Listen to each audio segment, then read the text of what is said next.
In any business, there is something called donkey work. Okay, you have to send emails, you have to write reports. The donkey work is the boring work. Right. And that is 95% of the business. You need to have Excel sheets, you need to have reports. Okay, it doesn't matter if you are one person, two person, three people. You cannot read a book about McDonald's and how they did it and you want to apply it to yourself. It's impossible. Most small businesses, they lack reports. And I would say this on my own responsibility, it's my word. Auditors are not doing the job they're supposed to do. If you look at the first page of the best auditor, okay, they will say that the information we have provided is according to the information given by the company. Okay, though they are called auditors. Okay, so discount is the worst strategy that any company can use. I need to decrease the sales so I can make the profit.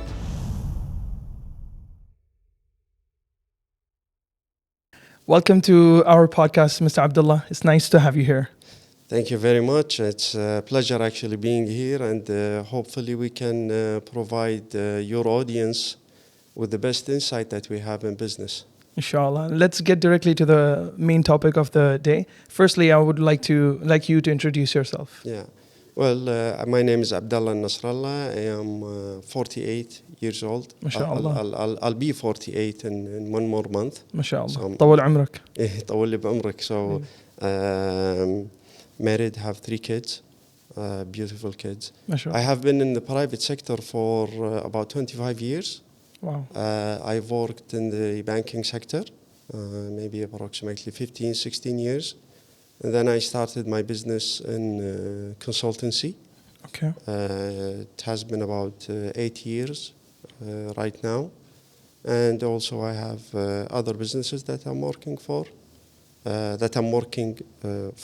they are my business, so I work for these businesses. Nice. And I have my own hedge fund as well that I manage. It's my own fund and my own money. Nice. Welcome to the podcast once again. Thank you. Let's start with the first question. What is business growth? The way we define business growth in our company and increased consultancy is that it is the state of which sales and profit are on uptrend. So when we say that this company is growing, then it means that their sales are going up and profit up as well. Now, we cannot do this measurement based on a monthly basis or 1 year. We have to look at a minimum 4 years, and then we can decide at what stage of growth this company is.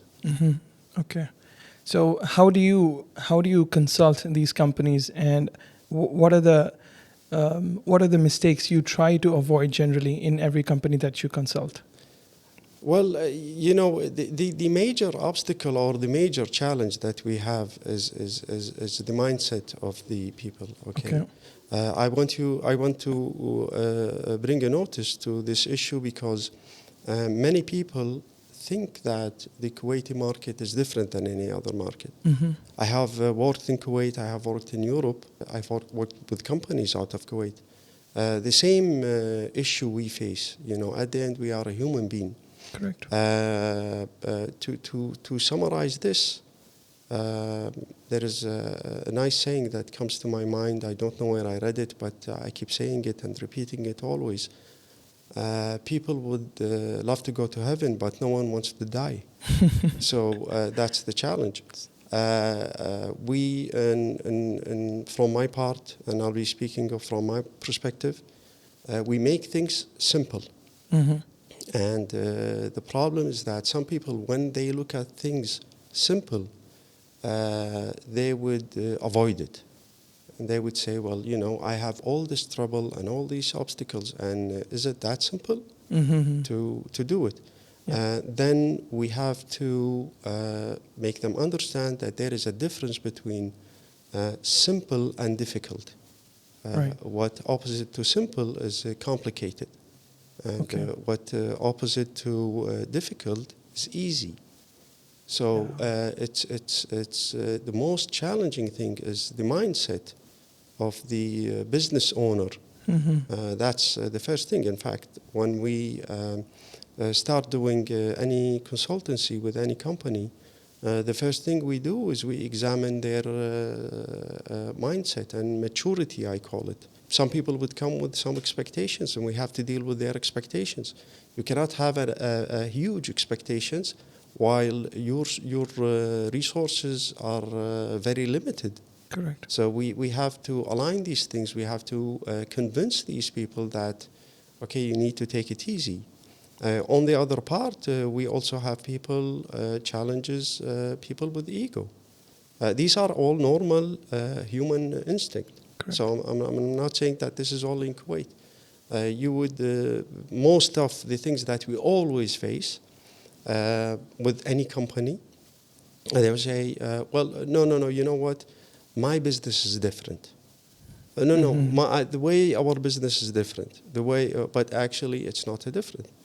So we have to, as a consultant, we have to be very patient with this and not be confronting them with that, observing that, and trying to twist their mind. Sometimes it takes a while to do so. These are the major challenges that we face. Correct. So what sort of mindsets are you looking for in order to change the business owners or the managers of a company? What sort of mindsets do you want to eliminate from their life? Well, we don't wish to eliminate anything. I wish I have the magic stick to eliminate things. Right. But the first thing is acceptance. If a business owner wants or seek advice, it means they need to change something. So change is not easy. We as a human being, we are a habitual being, and we use to certain habits. Correct. And changing those habits is not that easy. So let's say a good, fresh client will be someone who understands that, okay, I have a problem, I need to fix this problem, and the way to fix it is to do some changes. So the need to yes, that I need to change, and I'm willing to change. Yeah. And human beings fear change because they don't know what are the consequences. Right. So this is something that usually keeps hanging when we talk with customers. But the best customer who we see results, positive results, and immediately. And I say immediately, it means within 2-3 months. Those customers who actually understand that change is important. Right. It's often very difficult to convince such clients that we will first look into you, then we will look into your business and the reports and everything. They just want you to directly look into the reports and have a magic wand and fix everything. How do you convince them that the charity begins at home kind of feeling, that the change starts within you? Well, the conversation first, we have to be very, we need to build that rapport between us and the customer. So the first thing we do is that if we get a call from a customer, I always make sure that is he the decision maker? If he's not, then I need to sit with him and the decision maker. Right. That's number one. Number two, listening. We need to listen to them and see what they want. The best way to direct them is always I ask one question. Whatever they say, we give them the time to say it, and then I will say, okay, give me one thing that you want to change today. What is the only thing that you wanted to be different today? So in that kind of dialogue, we bring them to the point where I want to change this. Right. And from there, we start the discussion. So, okay, so you need to change this. Okay, so have you done something before to change this? That's very important. Correct. We need to know, have you done something? Yes, I did. Okay, what did you do? Usually we don't get clear answers, and that's, from our side, that's what we want. So Yeah. it means that, yes, they need to change. And there are steps, actually, that we studied well to, if the time happens that the customer want to change, we go through these steps to make that change happen. Mm-hmm. Okay, so once you've kind of groomed the managers or the business owners, what is the next step that you take in order to increase the sales and the profits of the company? Okay, well, the first thing we do is that we need to interview the staff. Okay. We make a fast interview examining the staff. So it's still, again, people of the company. It's always the people, it's not the company. Mm-hmm. We need to have a short interview with the people. We need to understand the maturity of those people and how much they understand. Right. Because at the end, it's not the company. The company is something, and it's a fiction. It's an imagination. Correct. You know, we call it company, but it's actually the people, the team in the company. So we go through it. We interview the staff. We look at their how mature they are. We try to get things personal with them. Mm-hmm. And this is something what we advise always. In our approach, the way we do it is that we teach and coach the business owner to manage the business. So we don't do it ourselves. So we don't do these interviews behind the owner. Mm-hmm. We keep the owner in the loop. And some interviews, they are with us, and they see the questions that we ask. First thing, again, we need to build a rapport with the staff. Correct. Understand. Well, are you married? Is their life stable? Yeah. We need to examine the income, the expenses. But we don't go directly to that. But we see, okay, well, if you're paying, let's say, a staff, let's say, for example, I'm just giving, okay, well, you're giving him 200 KD. Mm-hmm. Okay, that doesn't help. Okay, so the staff there, he will not give you anything because his mind is all about his expenses. Correct. So, we go through these things. The next level is that we build communication. Most of the companies that we deal with, we see that there is a huge miscommunication because of terminologies. Mm-hmm. So you would see that one guy will be talking about, for example, profit. Mm-hmm. Okay, the other guy talking about profit. Now, the accounting profit has a totally different concept. The salesman has a totally different concept of profit. So then we need to all bring them together and say, okay, let's define these terminologies. And actually, through the interviews, when we do it, we write these things down. Mm-hmm. We make a trend of the most repeated terminologies. And then we try to ask each person, what do you mean with that? And we see a huge difference in definition.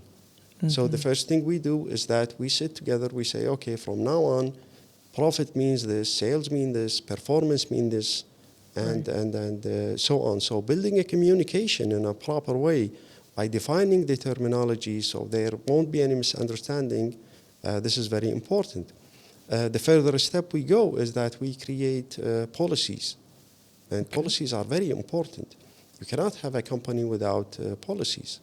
You cannot have a salesman or a salesperson asking him to go and get a target without showing him the direction. Correct. So it's like driving a car. You need to have a manual, open it. If you face any difficulty, you need to see what's happening. So at the end, if the staff did not achieve their work in the proper way, then we need to go and blame the policy if they have not applied it well. Mm-hmm. So is the problem with the policy? Have you been applying the policy? Wow, that's really powerful. This reminds me of something that happened with my company. So we have an HVAC contracting company. We do installations and maintenance of air conditioning. My father runs the business and I'm with him. And we have a purchase manager. And there was one time in between, like a couple of months, we saw him lacking in his productivity and his efficiency. We saw some issues, he was delivering the reports, the invoices delayed. He was coming to office late, and my father made him sit in with him and had a long conversation. And like you said very rightly, the root of the problem was he was newly married, and he was waking up late in the night to talk to his wife, and his wife was in India. So he had to, give so many hours after work to his wife. So that was the main problem. And then my father told him to have proper timing, calendar, scheduling, everything, and give some time in the day and sleep well in the night. And after that conversation, everything came back to the proper way it was. This is part of leadership. Mm-hmm. Okay, at the end, you cannot be a business owner and blame the staff. Mm-hmm. That's the last thing you need to do. You blame the staff, you blame yourself. If there is a staff that is not good, you need to fire him with good reasons. Mm-hmm. Okay, if there is a good staff, you need to promote him. Right. Okay, and getting into their personal life is very important. Surprisingly, I would say that 100%. Okay, I'm just giving a figure, but if I'm exaggerating, I would say 95% of the owners, business owners, or the managers, I would ask them about the staff. So I ask for the CVs. Mm-hmm. Okay, I look at the CVs, and then I would ask the manager about each person before we do the interview, and I will ask him, well, what do you know about this guy? Is he married? Does he have kids? Most of them, they don't know. And that's what you cannot motivate these people if you don't get into their life. Absolutely. Remind them about their kids. Remind them about the future. Remind them why they are here. I mean, picking up the phone and making a sales call or trying to compete with another competitor, you need to have a motivation. True. You need to remind these people why they are in your company. Yeah. And where your company will put them later on. So you cannot do this unless you go through their personal life. That is so powerful. I want to talk about culture in a company, how important culture is, because a country like Kuwait, we have a diverse community in workforce. We have people coming from Asia, Africa, everywhere else. So how important is to build a culture, because so many diverse people coming in, they have so many differences. So how do you unite them in the company? Okay, this is a good subject. Well, number one, what I would love to say, the ideal way is that you don't want to have a company with one, let's say, form of culture, one nationality or one. Okay, it creates implications which I'm not going to discuss right now. But let us know that there is something called globalization.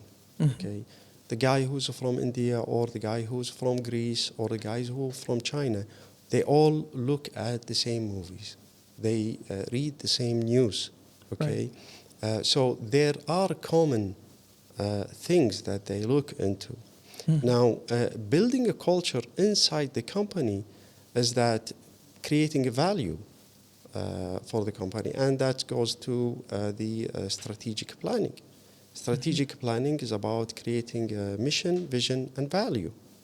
And values, this is where it comes to. So just to give you an example, let's say that I am a policeman, and I know my duties well. Okay, and let's say I'm on my day off, and there is a crime that happened in front of me, but it's my day off. Okay, am I going to intervene? Okay, or not? Okay, if I'm going to intervene, am I going to intervene with full authority, or actually manage to minimize the damage and make sure that my colleagues whom are on duty attend at the same time?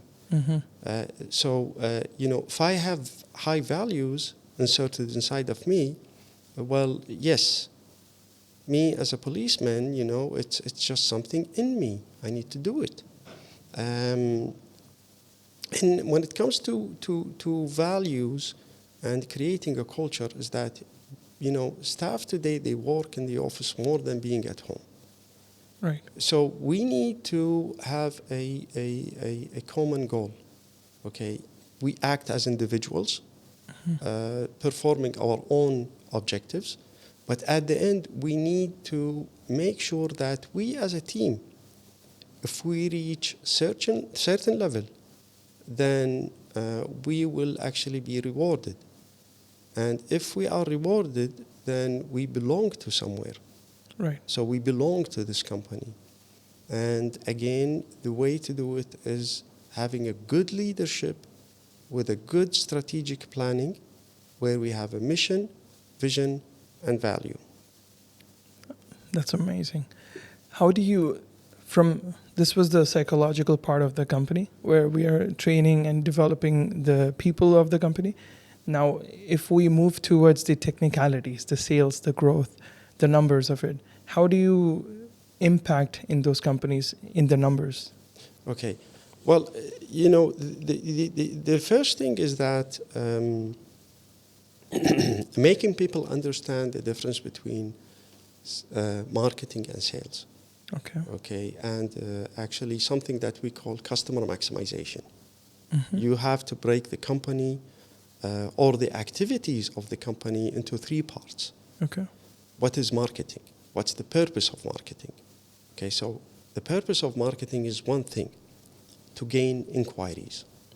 So if I invest in marketing, I should not expect increase in sales.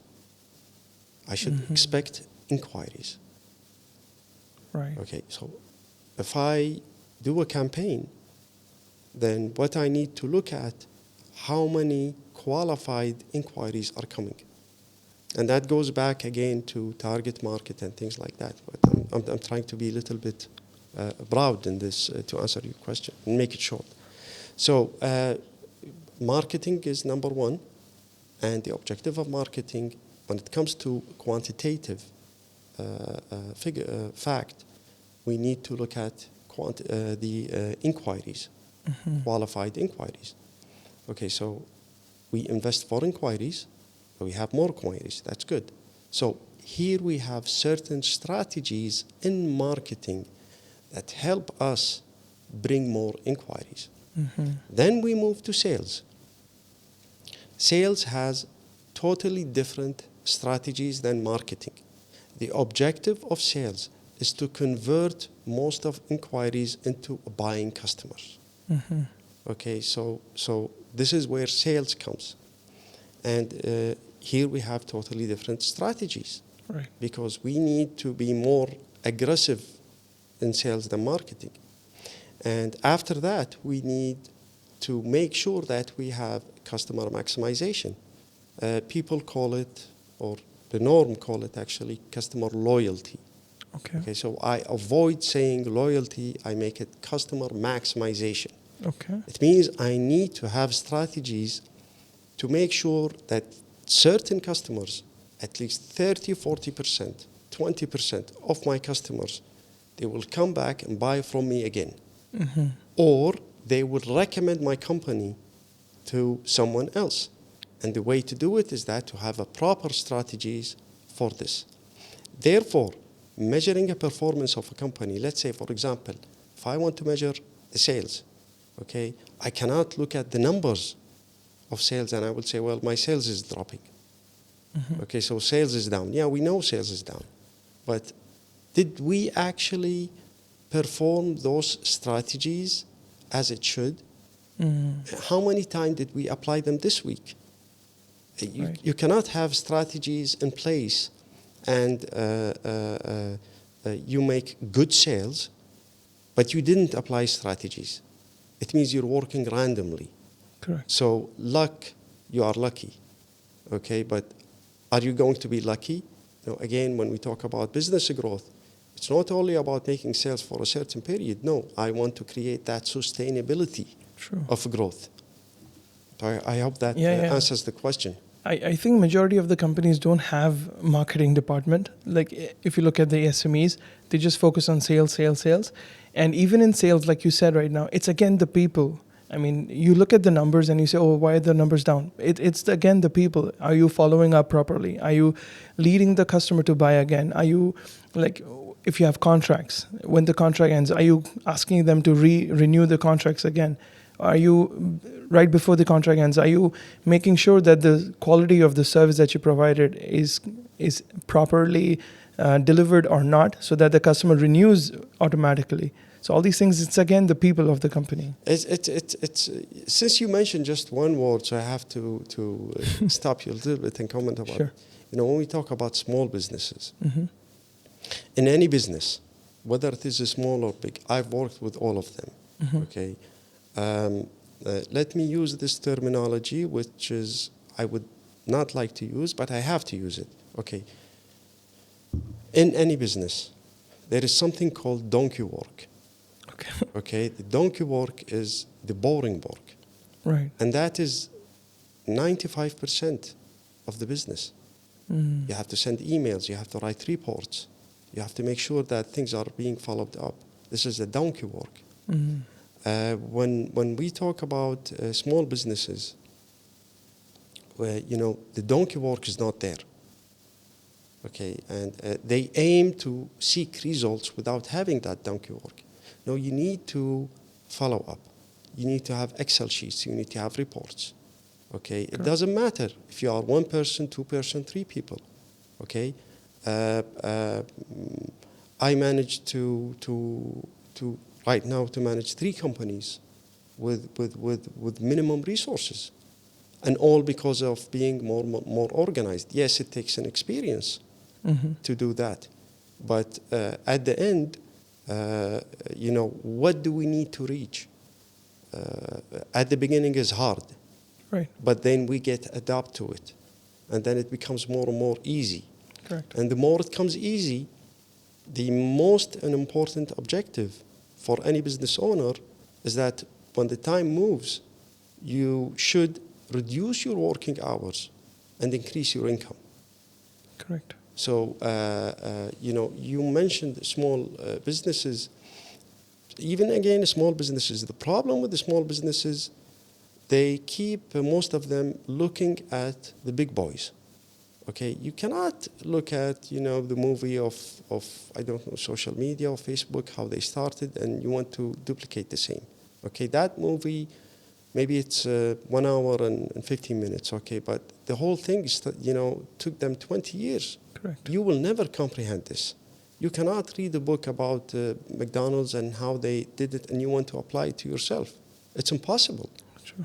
You can take it as an inspirational, but you cannot apply this. You are a small business. Be humble. You are a small business. That doesn't mean that you don't apply a certain level of maturity, such as having reports. Most small businesses, they lack reports. And that makes our job, let's say, as a consultant, very hard, because the first question we'll be asking, well, how many inquiries do you get? Right. I don't know. Number of sales. Or what's the highest ticket? Oh, I have to check. It's not even in their mind. So if you go to bed and you are a small business and you don't know how many inquiries came today, okay, and how many you know, turn those inquiries into sales, you have a problem. So you need to write it down. Each inquiry comes, whether it's an email, whether it's an Instagram, someone who followed me. Mm-hmm. These are inquiries. I need to take advantage of these. I know some of the companies who don't even keep track of their finances. Most, not some.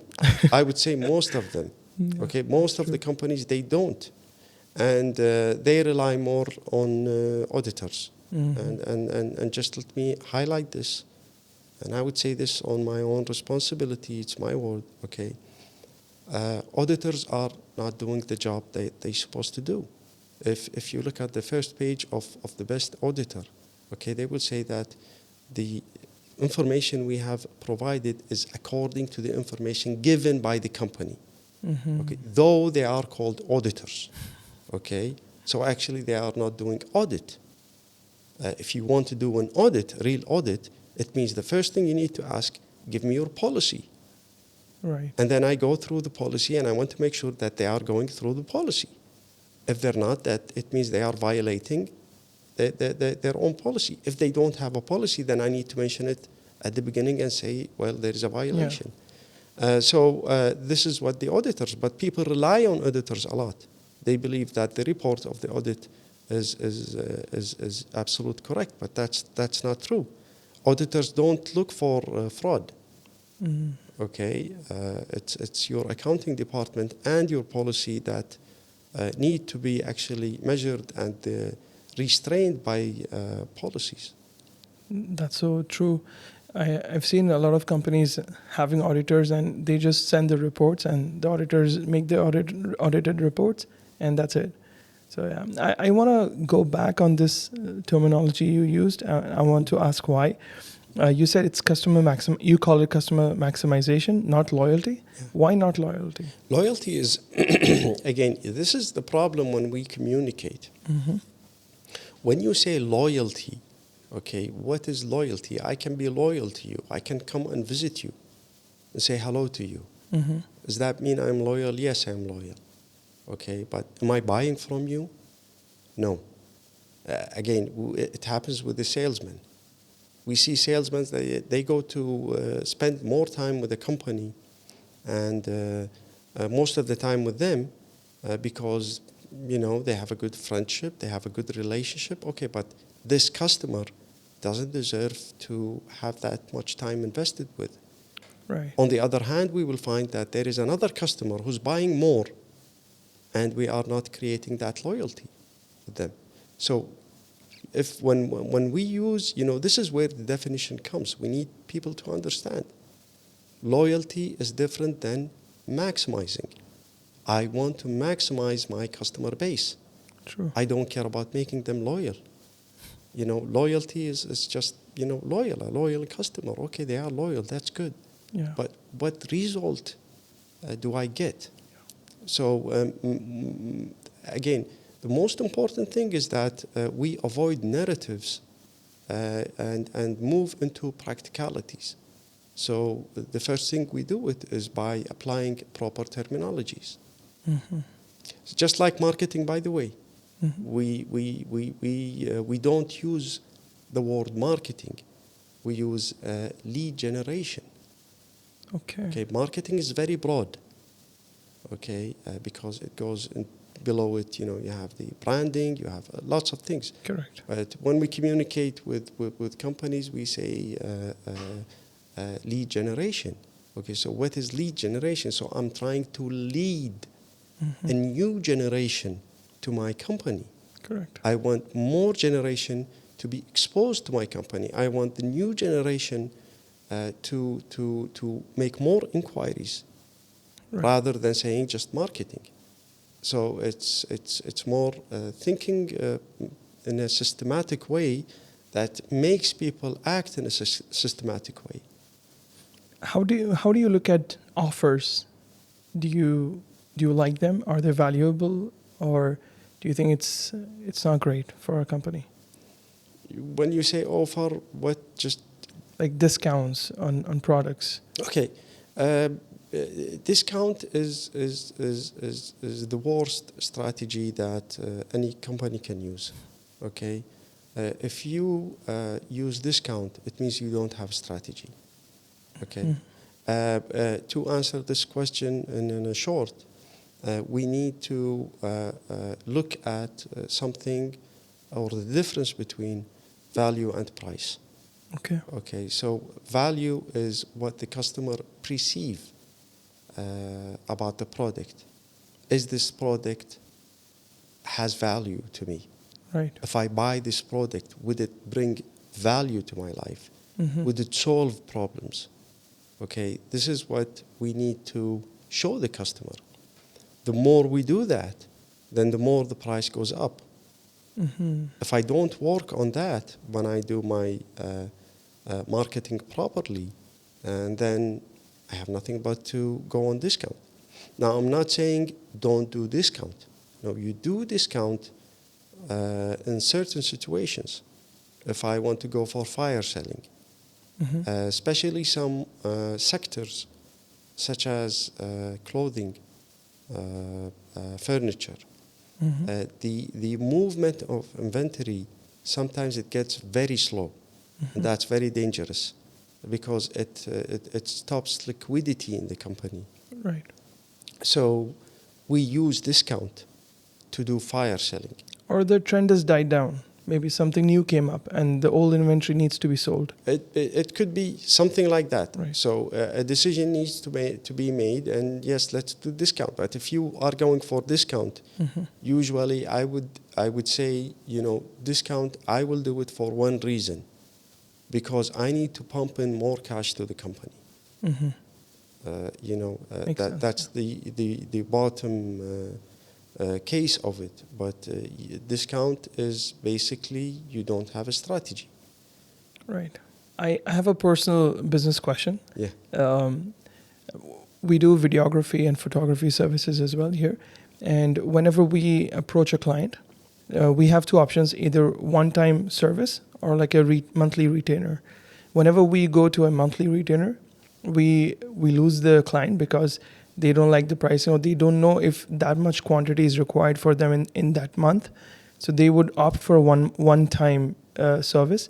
But we don't want to go into one-time service a lot, because then that takes a lot of our energy, our work that we would rather put somewhere else, and not for a lot of money. So what do you suggest in such situations? What should we do? Okay. The way you put it down to me, and I might be, having a misconception, understanding that, but you can explain it further. First thing I need to let's differentiate between features and benefit. Okay. Most companies, when they do marketing or when they send offers or when they explain to the customer, they try to explain the feature. They would say, okay, well, what I'm going to sell you is, we're going to do broadcast. Okay, broadcast is for example, it's a feature. We're going to do video shooting, and we're going to do short videos for you. Okay, these are features. Okay, the customer doesn't care about the features. The customer cares about the results. We need to talk about the results. Right. So, just to give you a short, an example, if I sell a diet food, okay, the customer buys that product not for the purpose of the product itself, but what the product will bring to them. So I cannot sell a diet food and talk about the component of that food. Okay, right. I need to tell the customer that, look, do you want to lose weight? I have the solution. Okay, I can make you lose weight in such and such time. Okay, then I have to bring something that we call social proof. Okay, you need to prove to them that you have done it before. And yes, it works. So let's say, just for the sake of an example, let's say I'm doing with you this podcast, and let's say, okay, it's enjoyable, I like it, and let's say you want to sign a contract with me so we can keep doing this, and then I would sell the broadcast. That's super good, okay? I'm interested in that, but you need to show me the result I will get from that. If you come to me and you say, look, how about this? I see that, you have a good business, you have good things to say, and let's make a contract, a 1-year contract, and we'll have a 1 month, each month, a podcast for 1 year, for 1 hour. We will talk, and then you can sell this. So actually what happened is that this is an additional revenue that you have, which you don't have it right now. Absolutely. And it will cost you nothing. Yeah. It will cost you this much. And then you can sell it for this price. So this is the margin you get. Customers need to see things ready. That's another thing, especially if you talk about big organizations. When I used to be in the bank, and even after the bank, I would see people coming to me, and they will say, "Well, let's talk about websites." I mean, now it's going crazy. Every day I'm getting 3-4 calls. Website. Do I need? Right. Yes, I can say, and I announce in this broadcast, I want someone professional to do website. Okay? Now, the problem is that no one is good enough in showing me an offer. They say, okay, we develop website. We develop an app. I don't want this. The best thing to do is that you go to my website, examine my website, make a report, and then send it to me and tell me, look, let me tell you something. You can do much better from what you're doing now. Your performance will be much better. Okay, I can guarantee 10%. Now, you don't want to guarantee things that you cannot reach. Correct. And if you are in a business, it means you have the guts and you know that you are succeeding in that business. Otherwise, you shouldn't be in that business. True. So I hope that answers the question. That is so powerful. What do you mean to say in the end is you personalize for the client. If you just generalize and just say, I have this, it makes no sense for the client. You are absolutely right. Personalize the offer is very important. And show them the results. Again, the results. What will they get if they sign with you? True. What they will get. What's the value that their business will get? Correct. You need to examine their business very well. You can look at their website. You can look at their Instagram. You can examine everything and you will see what's missing. So if your service can cover a missing part, then that's super. Show it to them. Correct. Let them know. What do you think of giving free service in the beginning in order to take the project later on? It depends on the customer. Okay. I have to say that. Usually, let's say in my case, okay, we call it free trial. Okay. We do that after meeting with the customer, because we need to sense how much the customer wants that. So just to give you a tip on that, let's say, I'm willing to give a free trial. Okay, so I send a letter and something I worked on, let's say 4 hours. So it means I put some time. Correct. For that customer. Correct. I invested already some time. And then I want the customer to respond to me. So just to give you a very simple example, while I'm coming to your podcast, I have received a call from a customer who asked for an advice. And yes, I do a free advice. So what I have said, okay, so let's do this. Send me an email. Put 5 questions that you want an answer for, okay?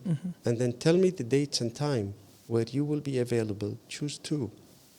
And from there, I will reply to you.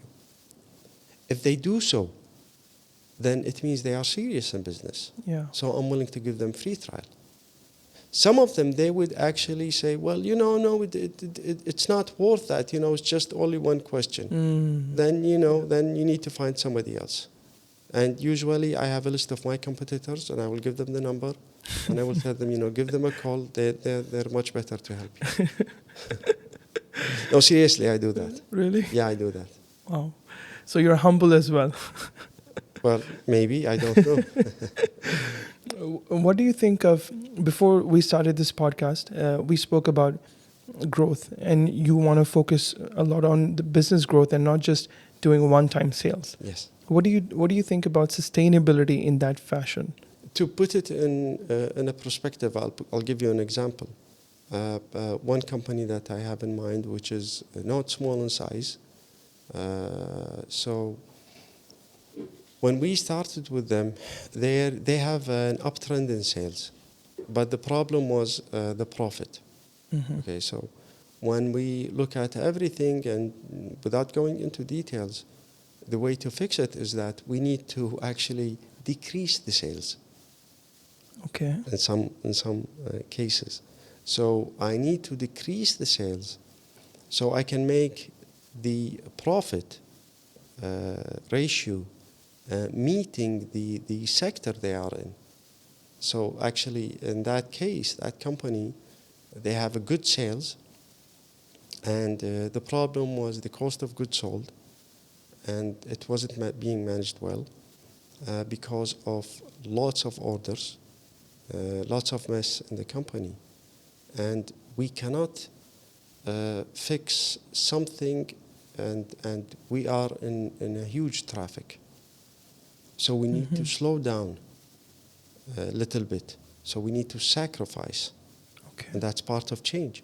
So we wanted to have some branches shut down. And one branch we need to use as a trial on applying the new strategies. But at the same time, we were actually maintaining a certain ratio margin of the profit. So we boosted the profit from 10% to 25%, which is in line to the business. Now, the amount of money is not the same. Okay, it went down. Yeah. But, pushing this back, it gives us the position to move forward and then boost things differently. So positioning your financial position, your operation is extremely important. So it's like one step back and two steps forward. In some cases, we have to do it this way. Wow. And this is where, it goes back, again, try to change the people's mentality. You have to tell them, well, we're going to drop the sales. Yes, I know. But you cannot fix things, when you are in a mess. And there is always an example that I say to our customers.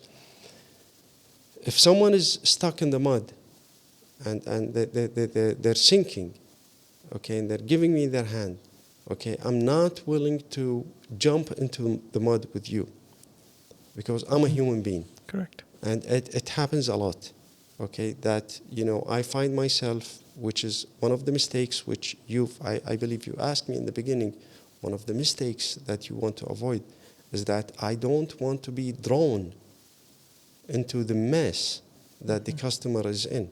And that can happen so easy.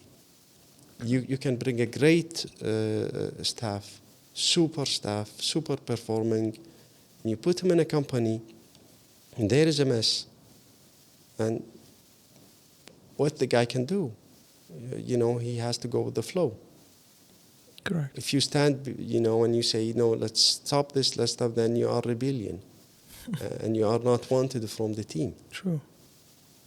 How do you convince those managers to stop selling or reduce their sales? It must be kind of impossible to convince them. Well, we do presentations. Okay, that's very important. Talking is very easy. Okay, but when we do the work, when we examine, when we actually compare them with other companies, when we do some visual diagram, and we do presentations, and then we make them listen, we put it, and then we say, this is a solution. And then we have to give them a tenor as well. It doesn't work that, okay, you give it to him and you say, this is no. It has to be in a tenor. Now, this is what we can say when we do the presentation. I don't like to use this word because there is a misconception in it, which is a business plan. Okay, it's not a business plan. It's actually explaining the current situation and where we want to be. Now, we show them this, and then we have an action plan. So you have a presentation where, okay, it shows everything, and then we need to show them an action plan. We need to show them time frame. We say, okay, this can be done through 3 weeks. So the first 2 weeks will be focusing on this, the second 2 weeks focusing on this, and then focusing on this. We put it on the table. And then we give them, this is what we have. Now, if you don't like this, well, let us know what's the other option that you have. Right. So if we are wrong, then they should have another option. Sometimes we face issues such as, well, they don't want to do the work. They just want to talk.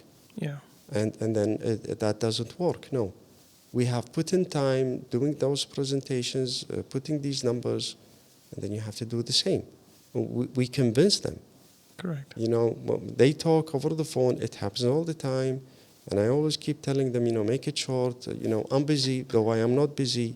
So, just send me email. Yeah. Okay, and just to let you know, it's just one of my clients. We're trying to do something. No matter how much I make it very clear in my conversation and in writing, I still don't get the right information. So just to give you an example, that this is something today happens. Okay, I asked the client on one of the questions, give me the sales for each year, okay, and divided by private and public sector. Mm-hmm. That was the question. So the answer was 90% public and 10% private. Okay, and then I made a call and I said, look, you're still not answering the question. Right. Did you miss each year? I said each year. Right. Okay, these things, people not being precise. Mm-hmm. We're missing being precise. We're missing, giving attention to our emails. And that's, again, because of the culture that's happening right now. We receive a lot of emails. Now, you need to be smart in understanding from looking at the email, is this worth to be read or to be deleted? Right. Okay, long emails, I always reply to them, this is too long to be read. Please summarize it. Mm. Okay? Now, you don't want to go through, if I'm going to read each page, I will never do it. It means I'm not doing my job. Correct. So we need to be more precise on what we're reading. Does it worth? Is it priority? Mm-hmm. How to prioritize things? These are actually skills that the leader or the manager need to learn. Right. Now they can also use ChatGPT for that to reduce the size of the email. As for an example, yeah. I want to talk about pricing the product. There are so many customers who want good quality for a very low price. There are other customers who want the same quality for the same price, for the marginal price. And then there are customers who want overpriced products. How do you deal with all sorts of customers in one company? Okay, let's put it in a better way. Okay, or let's say the way I look at it. Yeah. So it has to be better. It's not the better way. Okay, look, customer wants everything free.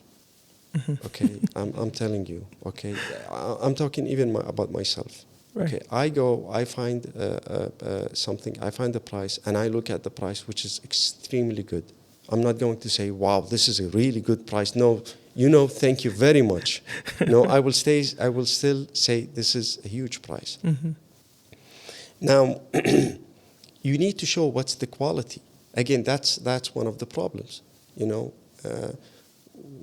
Why, like, for example, I'll give you just a live example. One of the companies that we worked with is in the chemical sector.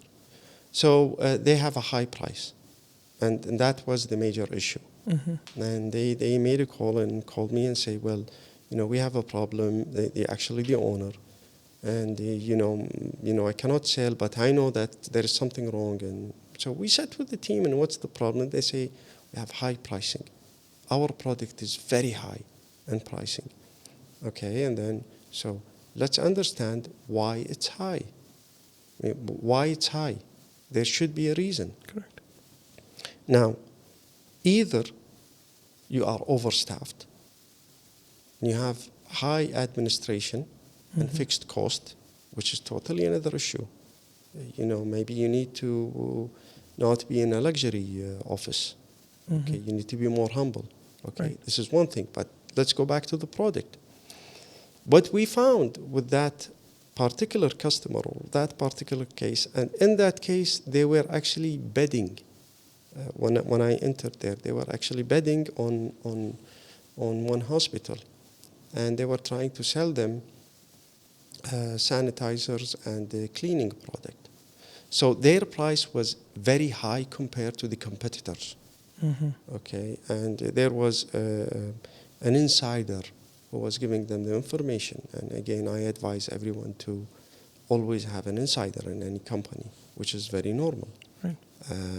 So we get to understand that the price is high. So I sat with the product developer, and I sat with him, and I wanted to know why your price is high. Explain to me why this price is high. So we end up understanding that actually the product that they were selling, it doesn't meet the client needs, though the client didn't understand that. Okay, so it's a hospital. Okay, so then we went back to the hospital. We said to the hospital, okay, just give us some time. We'll give you a good price, 100%. Okay, now what we want from you is the size. How many labs? How many operational rooms? How many offices? And then we went back to the product developer and we say, look, this is a lab and this is the size of it. And this is the offices. And this. You cannot give the lab the same product that you're giving to the office. So what we did is that we took all the dimensions and then we broke down the products. And then we said, okay, so this is how much it needs to be cleaned. And according to some certain standard, which is international, which is the hospital have, and we asked for it, they gave it to us, that after each operation, before and after that, they have to do the cleaning. So we bring that product developer who was a PhD in chemical, and we told him, this is what we want. So what's the quantity? And then he gave us the quantity. So then we made the package again, and then we gave it to them. So basically what we have done actually, we studied the whole case, and then we come up with one price, and we said, this is what you will need according to the number of operations you are expecting, the size that you have given us, the numbers that you have got, this is what you need. And then we faced the issue is that, okay, how we will do that. And then we created the kits. And then, because you don't want to keep the inventory there and just, have it around and people will use it without that. So we showed those labor, okay, a kit, and with the supervisor, and we said, okay, this is the amount that you need to put from this chemical, and this is the amount of water. So what we did here, we created a value. So we actually made the accountant life much more easier. So then he exactly know how much he will spend the whole year. Correct. Okay. We've actually managed the size, and we won. Wow, amazing. We took it. So again, when you go, you say, I have a high price because I have a good quality. Okay, prove to me. What's the good quality? If I would go, example, in my company, and I believe that we are the only company, and I'm the only consultant, where I give 100% guarantee refund on satisfaction. Before we used to do on results. So I 100% guarantee that these are the results we'll get. But we failed in that, and thanks God we didn't get any claim to refund money because it was the failure from the customer that they didn't apply what we talked about. Then we moved into saying, okay, so what do we expect from the customer? Well, the customer expect that anytime we call him, we answer them. Anytime they send an email, we answer them. Anytime they want us to be there, we will be there. Right. as long as it is reasonable. So we wanted to create a satisfaction. The customer asked for a consultant to be there for them at any time. So yes, we're willing to do that. Now, here the negotiation comes. Mm-hmm. If the client says, well, okay, this is a good offer, but it's really too much in price, then I negotiate by saying, okay, well, yeah, you're right, but you know what? Have you been given a better offer? Which usually they don't. But anyways, if they did, that's good. If they don't, I will remove some of the features. Mm-hmm. Say, well, okay, but I cannot guarantee your satisfaction. I'll go with your price, but I'm not going to guarantee your satisfaction. Right. So again, it is the value that we give. Now, pricing a product, just to answer the question, Yeah. it has different elements. Okay, number one is that how much I'm going to sell it for. So I need to be reasonable in the selling price compared to the market. Okay, if there are same products in the market, okay, I cannot be overpriced unless I have an added value. Correct. Which usually in marketing we call it unique perceived benefit, not unique perceived proposal. Okay, there are two different things. No, I'm giving them a unique perceived benefit. Right. So in for example, in the previous example which I gave you about the chemical company, we created the calculation. So any hotel or any that we have a unique benefit. Right. So let me tell you something, Mr. Manager of the hotel. I don't know how much you're spending right now, but if you give me the opportunity to examine your facilities, I will tell you exactly how much you need to spend per year Right. to make sure things are in order, Right. the way you want them. So that is an added value. Correct. This gives me a story that we had. We had a customer. He had a house. He got a quotation for air conditioning to replace the machine, and he wanted another quotation to compare the prices. So they called us, and we checked, and we gave them advice to not replace the machine and just to get it repaired, because the life of the machine was, it could run well over 5 years just with minor repairs. So the customer was really happy. Otherwise, he would be like, okay, anybody would go and replace the machine to make the money and not get into repairing and try to save my money. So he was really impressed with that. So like you said, it was the unique perceived benefit that the customer received from us. Absolutely right. And to make it happen, we need to educate people. That's very important. If you are in the field, for example, of air conditioning, you need to educate people about how to clean their AC. Okay, now I used to pay, let's say, maybe 25 KD for maintenance, which they call it maintenance. Yeah. Okay, at the end I see that they come, they open the machine, and then with that high pressure water, Yeah.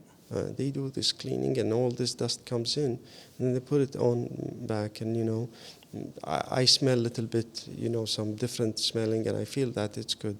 Yeah. But then I bought the machine for 80 KD, and I have been using it for 6 years maybe right now. And I never called any of these companies to do it.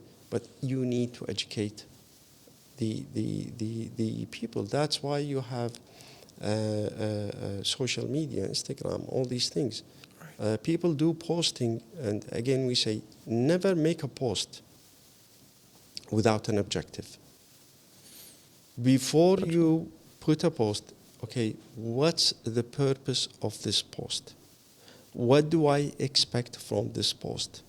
What do I need to people know from that post? So, examining these things, again, it's a donkey work. Correct. Okay, it's a donkey work that people don't want to do it. Right. Okay, they want to have the easy short way. But unfortunately, succeeding in business is not easy at the beginning. But the more you do it, then you get adapted to it. And then it becomes more easy. And then you gain experience. And then it becomes more and more easier for you to teach the staff, those that you hire, to do it. Correct. Well, there was so much value jam-packed into this podcast. I really enjoyed, learned a lot of things because I can look back into my company and relate so many problems that I've been going through every single day. And inshallah, I'll try to improve them in my company as well. And once I'm ready, price-wise, I will ask you to consult my business as well. Well, definitely sure.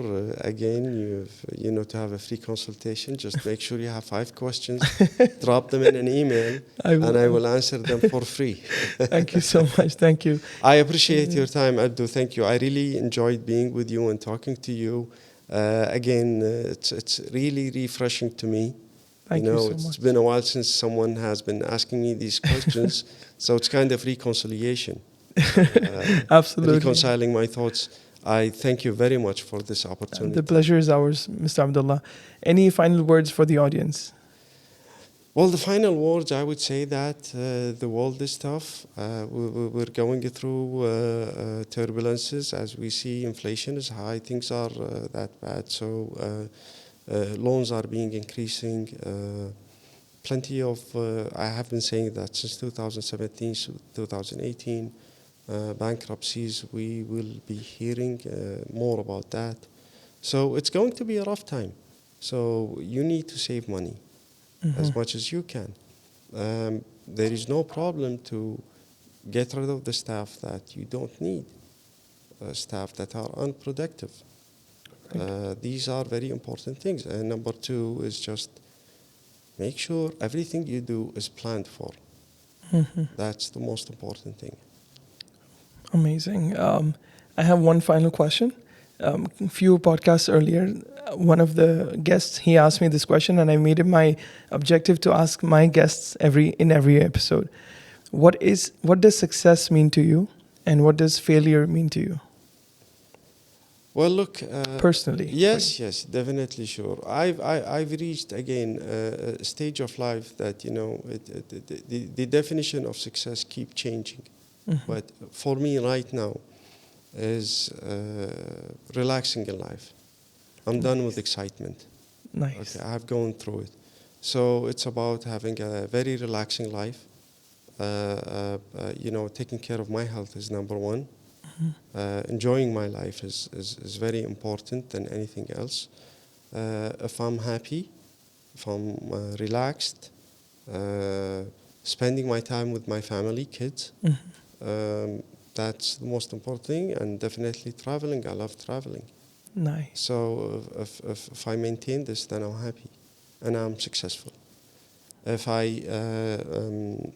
eat a lot of junk food, I don't go to the gym, I don't socialize with people, I don't read, then it means I'm failure. If I don't sleep well, I'm failing. So I need to immediately take action and put myself on track to be successful. Awesome reply. Thank you so much for your time. I know it's more valuable than people think. Thank you once again. I appreciate you inviting me here, and it's my pleasure. The pleasure is ours. Thank you. Thank you.